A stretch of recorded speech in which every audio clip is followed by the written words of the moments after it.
market saham buka jam 9, sekarang sekolah masuk jam 7 kan. Itu dia saya mikirin, wah apa berhenti aja sekolah kali ya gitu. Ibu saya sampai ibaratnya nggak ngomong sama saya sampai ibaratnya gimana gitu.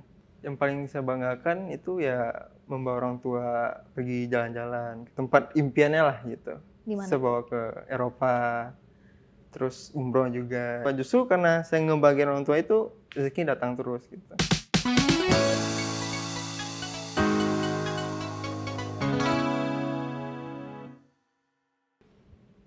Halo Glenda. Abdul, halo. Halo, apa kabar? Baik. Abdul apa? Udah duduk. Oh, terima kasih. Oke, apa kabar?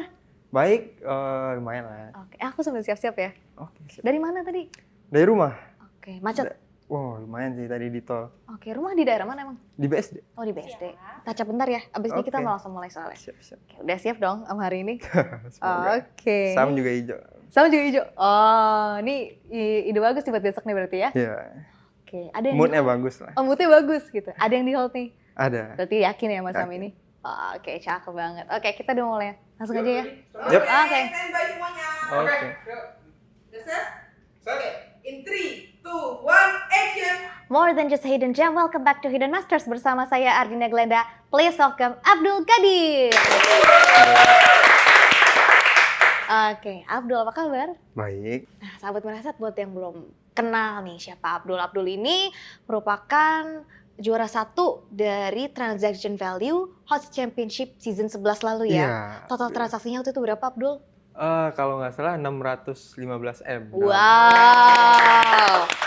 Nah, biar kenalan dulu nih sahabat Miraset, mungkin Abdul boleh kasih tahu dulu Abdul ini siapa dan sekarang pekerjaannya apa sih?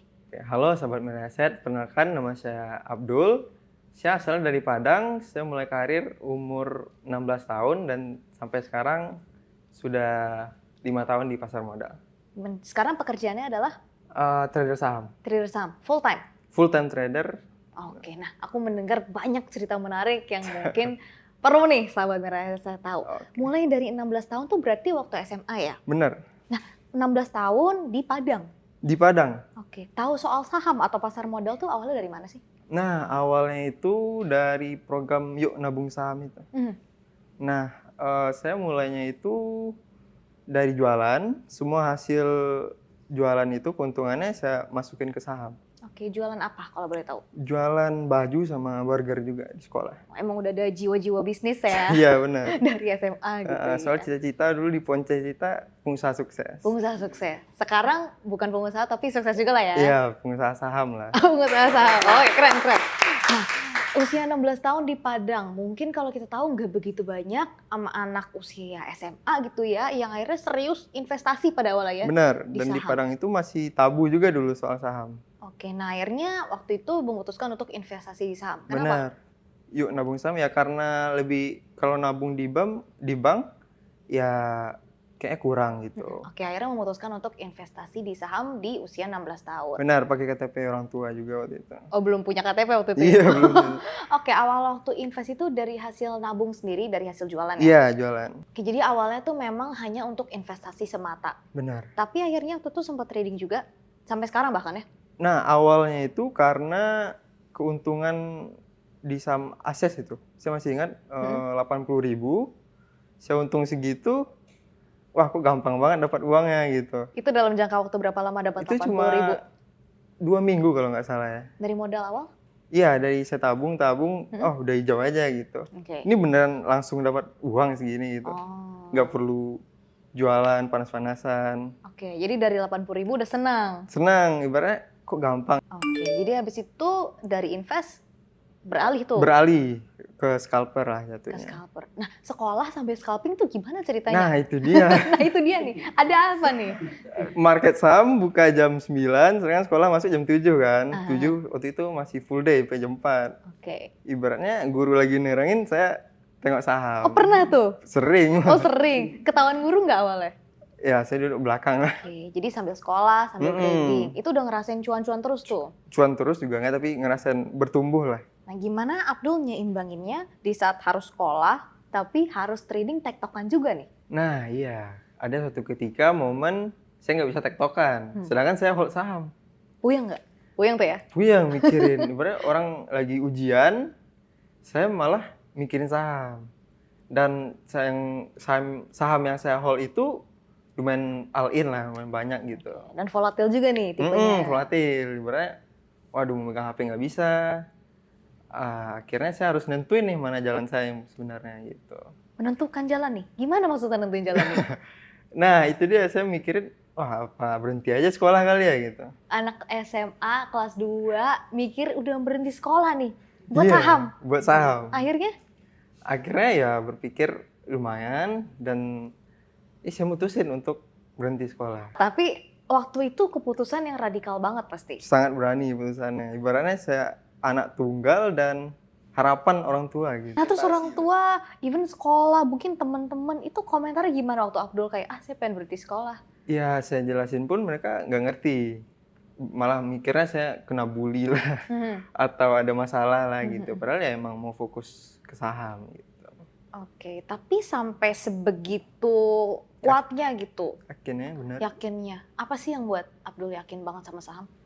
Oh, yang buat saya yakin sama saham itu ya karena jamnya kita bebas, nggak ada bos, terus bisa di mana aja, dan sayanya feel-nya lebih nyaman di saham Dibanding bisnis. dibanding bisnis. Yang bisnis saya tungguin itu kan saya harus ngantarin paket, ngantarin ini itu semuanya, mikirin modal, mikirin bahan pokoknya gitu. Kenapa di kelas 2 SMA udah mikir gimana caranya cari cuan, padahal biasanya kalau anak-anak lain kan Iya. fokus sekolah dulu, kuliah dulu, cari kerja. Iya, kebetulan saya datang dari keluarga yang cukup ibaratnya menengah ke bawah.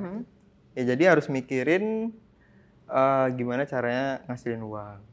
Oke, jadi dari awal memang tujuannya untuk mencari cuan lah ya. Iya, benar. Akhirnya beneran berhenti sekolah. Benar berhenti sekolah dan tuh semua orang nolak. Termasuk ibu saya sampai ibaratnya nggak ngomong sama saya sampai ibaratnya gimana gitu. Ngambek. Dari berhenti sekolah di kelas 2 SMA ya. Sudah saya. Kemudian lanjut trading saham. Benar. Fokusin trading saham. Oke, berarti awalnya invest terus pindah ke trading gitu kan ya? Benar. Oke, nah akhirnya menjalani trading serius di tahun berapa tuh? Tahun pas sebelum pandemi. Sebelum pandemi. Benar. Itu juga nggak nyangka pas bakal pandemi kan. Oke, berarti waktu pandemi sempat kena hit juga? Iya, benar. Oke, kena hit lumayan? Pas pandemi itu ya memang di luar ekspektasi lah gitu. Semuanya juga turun? Semua turun. Abdul salah satu yang kena juga? Iya, saya yang paling berdampak malah. Ibaratnya saya udah mutusin untuk ibaratnya mau memulai karir, taunya kena hambatan pandemi kan. Semua saham yang saya tradingin turun. Semua yang dibeli arahnya turun gitu. Ya jadi ya sempat down juga waktu itu. Oke, berapa lama tuh down? Sampai ya berhari, 14 hari itu saya susah banget tidurnya. Karena nggak ada, ibaratnya saya udah nggak ada punya apa-apa lagi gitu. Modalnya udah habis, terus harapan dari orang tua ke saya gitu. Oke, akhirnya jalan yang ditempuh seperti apa tuh? Nah di tengah itu saya akhirnya memberanikan diri ibaratnya minjam uang orang tua saya, uang taspen orang tua. Ibu saya itu pensiunan. Oke. Saya beranikan diri minjam 10 juta. Itu sebenarnya uang 10 juta itu untuk bayar hutang keluarga. Tuh, ini jalan terakhir ditempuh? Jalan terakhir. Kalau nggak ada itu saya ngapain lagi gitu. Oke. Tapi Jualan orang pandemi. Jualan burger, jualan baju, udah nggak juga. bisa. Jadi emang jalan satu-satunya ini Ya harus nih. beranikan diri. Orang tua nggak sih akhirnya? Cukup drama juga. Akhirnya tapi dikasih? Dikasih, karena mungkin kasihan anak-anaknya. Oke.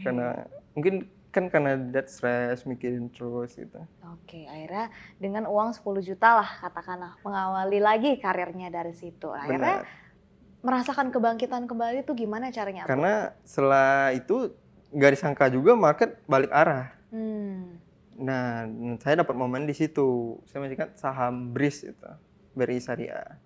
Itu sahamnya dari 300 sampai 4.000. Oke. Saya tektok di situ. Akhirnya dari awal modal 10 juta gitu ya, butuh waktu berapa lama sampai akhirnya Abdul merasakan titik balik yang lumayan?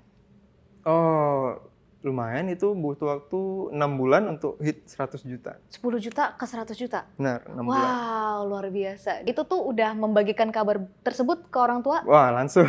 Langsung, jadi gimana tuh?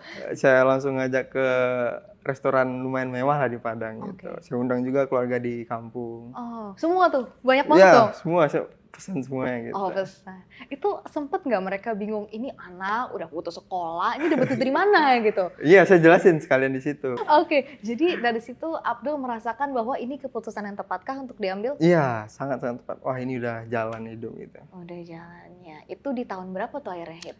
2021 Awal lah ya, berarti Iya. 6 bulan setelah pandemi itu pandemi gitu ya. Habis itu perjalanan tradingnya dilanjutkan. dilanjutkan. Oke. Sebelum kita lanjut ngomongin perjalanan cuan dan loss lainnya, gimana sih cara seorang Abdul itu bisa melipat gandakan uang? Cara Oke. tradingnya ini gimana nih? Oke, cara trading saya cukup simple sebenarnya. Saya tipikal yang gak muluk-muluk, saya nggak mikirin persen, saya mikirin cuannya. Mm-mm. Ibaratnya untung sehari itu, kalau dulu 100.000, 50.000 saya kumpulin. Ibaratnya nggak harus, udah 200.000 baru TP, enggak. Udah hijau ya saya TP, Jadi nggak ada target. nggak ada target. Ibaratnya udah cuan TP. Oke. Ntar cari lagi. Tapi sekarang ya kayak gitu, ibarat udah 5 juta satu saham, udah cari saham lagi. Oke, jadi Abdul ini tipenya yang melihat saham dari Bid offer sama broker summary. scalper lah ya. Scalper, benar. Oke, screeningnya jadi mentok dari running trade aja. Scanning harian benar. Dari Dari running running trade. trade. Oke, jadi screening saham apa aja nih barometer saham menarik atau patut dipantau? Ya, itu Kalau dari running dari trade. top gain sebenarnya. Oh sih, berarti ini pas penutupan juga bisa dilihat ya? Pas lagi trading juga bisa. Top Oke, gain itu top gainer dan running trade nih ya? benar. Oke, Yang volumenya cukup di tradingin di situ. jadi barometernya adalah volume, Volume, kemudian running trade-nya ada pilihan lain? enggak, running trade dan broker summary. Broker summary. Broker summary itu yang ibaratnya yang paling berdampak bagi saya awalnya, Awal. sebelum ditutup. Jadi sebenarnya bisa dibilang aliran bandarmologi. Ya, iya, semacam Ya. itu. Nah terus itu kan akhirnya ditutup tuh. Ya, itu. Broker summary. Itu ibaratnya rintangan lah ya. Oke, butuh adaptasi dong. Sangat. Ibarat dulu tuh cuma dari situ analisanya. Mhm. Follow ikan gede lah jatuhnya. Oke. Nah terus setelah broker summary ditutup, adaptasinya gimana Abdul? Ya, analisa lagi. Terus lebih ke bid offer sekarang. Oke. Nah Abdul ini untuk belajar teknikal atau mungkin bandarmologi nih ya, pertama-tamanya dari mana sih? Langsung dari market. Dulu kan dia bisa dilihat tuh broker summary-nya. Siapa yang beli, siapa yang jual, detik itu juga kan. Nggak baca buku atau nonton video atau belajar dari siapa gitu?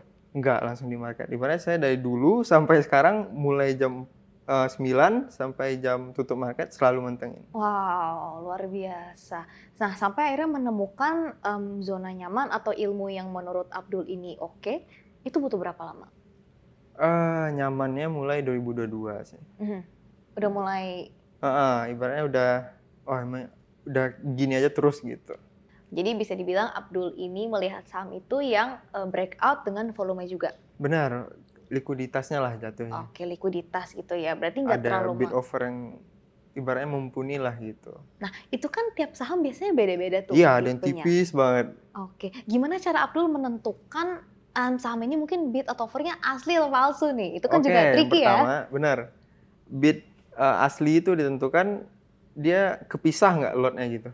Ada yang 15.000 tok aja itu bid fake. Tapi kalau misalnya 1.000, 2.000 berjumlah 15.000 itu bisa dibilang asli.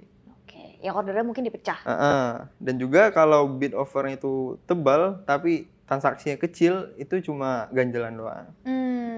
Oke, dan ini apakah berlaku ke setiap saham atau memang di saham-saham tertentu ada juga nih yang nggak pasti ilmunya kayak gini? Banyak faktor juga sih sebenarnya. Kalau blue chip itu bid offernya itu tergantung momentum. Kalau lagi rame, bid offer bisa rame. Tapi kalau sepi, bid offernya biasa aja gitu. Oke, Nggak terlalu mempengaruhi kalau blue chip. Oke. Tapi kalau saham-saham yang second liner sama IPO sekarang sangat berpengaruh bid offer. Oke. Nah, untuk Abdul sendiri ada nggak sih pilihannya apakah blue chip aja, second liner aja, atau Saya semua yang rame saya beli. Oke. Kalau blue chip lagi rame, sebelum kemarin BRI kan sempat 4.100. Saya trading juga di situ. Oke. Kalau ke BRI kan bisa full margin. Mm-mm. Kalau second liner sebenarnya enggak. Berani banget nih ya full margin ya. Iya, kalau BRI mah gampang keluar masuknya. Oke, tapi kalau untuk saham-saham yang mungkin juga second atau third liner, resikonya juga lebih diukur ya? Iya, diukur. Oke, nah kita ngomongin soal broker summary gitu ya. Nah. Ada nggak sih poin-poin yang mungkin penting juga nih untuk sahabat Pereset ketahui soal broker? Oke, broker itu ada banyak tipikal sebenarnya. Yang paling bagus untuk di-follow itu broker asing sebenarnya. Broker asing itu ya ibaratnya dolar lah, uang mereka dolar gitu. Ibaratnya gampang naikin saham gitu. Dan ketika mereka keluar kita ya harus follow mereka gitu. Kalau di blue chip. Kalau di saham-saham second liner atau saham IPO itu lebih ke broker lokal sebenarnya. Broker lokal ya punya banyak karakteristik juga. Dan itu yang saya pelajari gitu. Pelajari semuanya?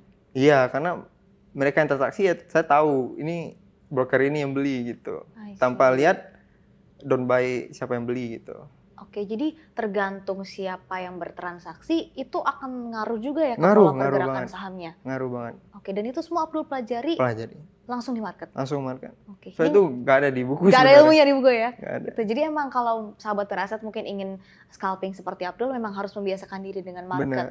Market dan broker-broker itu punya karakteristik masing-masing. I see. Jadi karena terbiasa gitu, jadi paham. Iya, oh ini broker ini pasti. Oke. Nah itu kan dulu kalau broker summary masih dibuka waktu perdagangan. Iya. Nah Itu gampang begitu banget itu dulu. ditutup kode broker nih.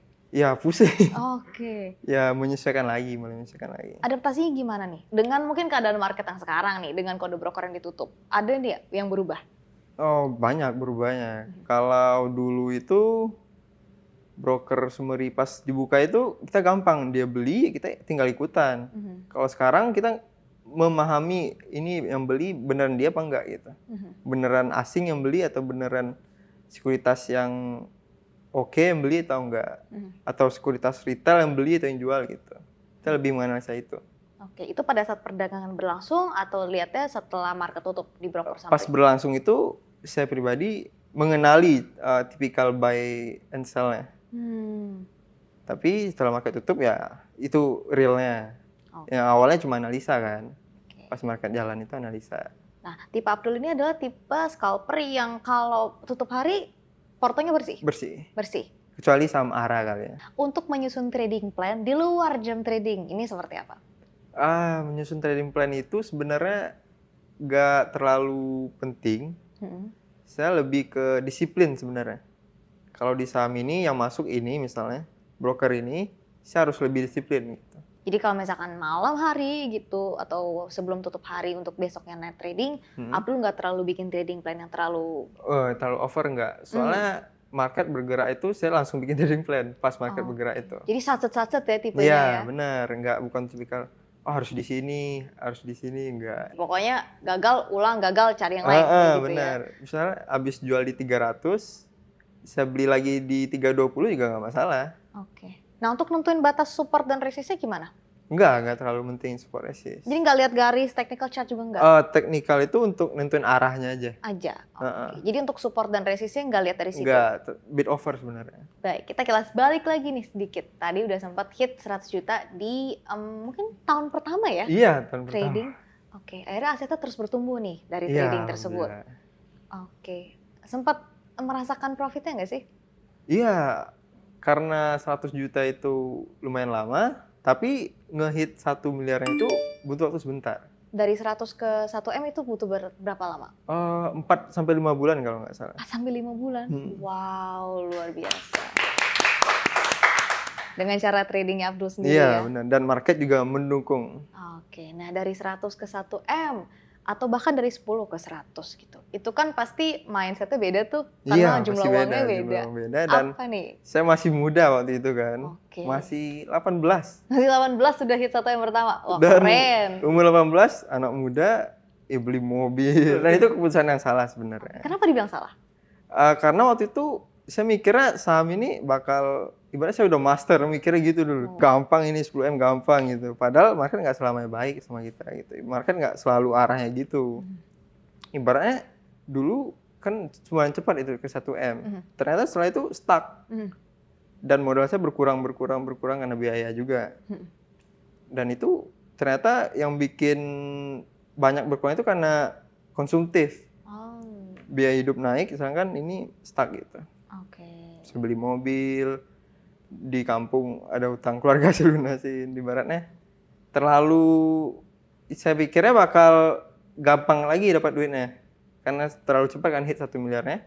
Saya pikir, wah ini gampang, ntar juga 2M, ntar juga segini gitu. Pada kenyataannya untuk dari 1 sampai mungkin naik lagi tuh nggak begitu cepat. Setelah itu market stuck. Mhm. Saya ibaratnya kaget gitu. Setelah mengalami stuck, apa yang berubah sampai akhirnya bisa stay nih sampai sekarang di market? Nah, awalnya saya harus evaluasi lagi. Saya mikirin lagi gimana cara on track, back on track, karena itu susah. Ibaratnya udah rugi banyak, ngebalikinnya itu susah. 2021 atau 2022 itu? 2022. Oke. Akhirnya untuk cara membalikannya lagi, mengembangkan kembali nih dari 1M itu. Gimana? Evaluasi dan lebih disiplin sebenarnya. Pas saya hit 1 miliar ini, saya nggak disiplin, ibaratnya emosi. Saya sama yang saya beli wajib naik gitu. Padahal kita harus, kalau udah nggak oke ya cut loss. Gak realistis jadinya ya? Iya, nggak realistis pemikirannya, emosional, anak muda. Oke. Tapi akhirnya setelah itu bisa menjaga psikologis. Psikologis, soalnya trader itu yang paling penting psikologis. Hmm. Walaupun trading plan udah cukup, udah apa, walaupun udah senior pun, tapi psikologisnya kena, itu susah trader. So far selama perjalanan Abdul berkarir gitu ya sebagai full time trader, pencapaian apa sih yang paling Abdul banggakan? Yang paling saya banggakan itu ya membawa orang tua pergi jalan-jalan ke tempat impiannya lah gitu. Di mana? Saya bawa ke Eropa, terus umroh juga. Ibaratnya orang tua saya udah umurnya udah cukup tua, udah 70 tahunan. Ya saya nggak fokus ngumpulin uang dulu, ibarat nikmatin dulu. Dan ngebahagiain orang tua, justru karena saya ngebahagiain orang tua itu rezeki datang terus gitu. Oke, 100 juta udah lewat, 1M juga udah lewat. Alhamdulillah. Ada next targetnya ya? Ya target $1 juta sih sebenarnya. High net worth nih ya? Iya. Oke, so far perjalanannya gimana? Ya kira-kira ini market cepat reboundnya, rontok terus rebound lagi. Sekarang udah ATH mungkin kali. Oke, jadi momentumnya mendukung Mendukung. cita-cita Abdul juga. Mudah-mudahan segera tercapai gitu Amin. ya. Mungkin ada goal lain nggak sih selain itu? Ya saya hobi travel sih. Oke, ada destinasi tujuan berikutnya nih? Iya, bulan besok saya ke Jepang. Oke. Soalnya musimnya juga mendukung autumn kan. Oke, mudah-mudahan seru nih ya nanti travelingnya. Iya, ibaratnya nggak terlalu fokus juga lah sekarang ke market. I see. Enjoy life gitu. I see. Nah, ngomong-ngomong soal enjoy life, di usia berapa mungkin Abdul sekarang? 21. 21. Mungkin selain kerja gitu. Ada aktivitas lain apa aja sih yang Abdul nikmati sehari-hari? Paling olahraga kali ya, mini soccer Mini soccer. di lingkungan rumah. Oke, I see. Jadi cukup simple lah ya. Simple, ibaratnya tutup market, mini soccer Mini atau soccer. badminton. Gitu. Cukup aktif olahraganya nih ya. Iya harus, ibaratnya duduk kan. Oke, jadi selama ini, sejauh ini bahagia dengan keputusan yang dipilih ya? Sangat bahagia. Sebagai seorang full-time trader di usia muda, ada nggak nih pesan-pesan yang ingin Abdul sampaikan kepada trader-trader yang masih muda lainnya? Oke, untuk sahabat Mirai Asset, saran saya untuk yang pemula itu mulai dengan lot kecil, jadi biaya belajarnya itu kecil. Karena cara belajar yang baik itu ya dari pengalaman. Kita tahu kita beli sini, jual di sini, ibarat kita belajar dari kesalahan kita gitu. Tapi usahakan lot kecil. Gitu. Setelah lot kecil udah mulai oke, cuannya udah hijau-hijau, baru naikin volumenya, naikin uangnya, baru. Dari situ belajar terus, karena saya pribadi itu belajar langsung dari market. Oke, kedepannya masih planning untuk scalping atau bakal ada perubahan nih, Abdul? Ya karena alhamdulillah keuangan meningkat, scalping nggak bisa modal banyak sebenarnya. Maksimal ya around 1-2 M. Oke, Abdul belajar banyak banget nih dari seorang trader muda seperti Abdul. Oke. Tapi definisi sukses buat seorang Abdul Qadir itu apa sih? Jujur sebenarnya saya belum sukses sebenarnya. Saya masih belajar terus, nggak boleh merasa hebat. Itu sih. Dan definisi pribadi saya cuma nyaman menjalani hidup, enjoy, bisa kerja di mana aja, nggak ada bos. Dan bisa sambil traveling pun saya bisa kerja. Itu ibaratnya kebahagiaan saya lah gitu. Apa definisi mapan untuk Abdul Qadir? Dalam segi finansial, mapan menurut saya itu nggak ada utang sebenarnya. Nggak ada utang karena utang itu beban ya kali ya. Nah, mapan nggak ada utang dan pemasukan lebih gede daripada pengeluaran gitu aja.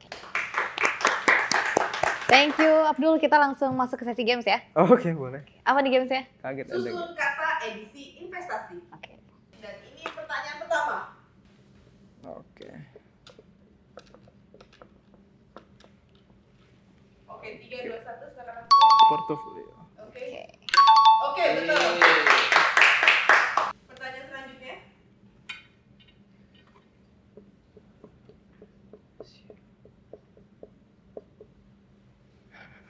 3, 2, 1. Wah, bener nggak tahu. Oke, Grenda. Betul. Oh, likuiditas. Kita pertanyaan berikutnya. Oke. Oke. Jagonya Abdul nih ya. 3, 2, 1, silakan. Oke. Ya. Oke. Oke, berikutnya. Apa?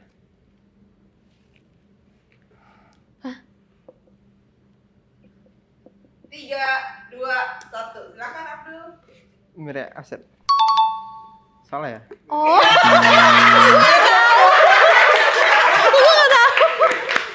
Abdul, thank you udah berbagi cerita hari ini. Iya, sama-sama. Saya juga nyaman juga bercerita. Nah, oke. Sahabat Firasat, itu dia tadi perbincangan kita bersama dengan Abdul Qadir. Kalau kamu suka dengan episode kita kali ini, jangan lupa di like, comment, dan share, dan juga subscribe ke YouTube channel kita. The world is changing, so let's aim higher and bigger. Kita akan jumpa lagi di episode Hidden Masters berikutnya. Bye! Definisi mapan itu berbeda untuk setiap orang. Ada mereka yang pusing karena efek inflasi, dan mereka yang santai berinvestasi. Aplikasi M-Stock hadir untuk mereka yang ingin jadi mapan. Perkuat kendali keuangan dengan produk investasi yang beragam.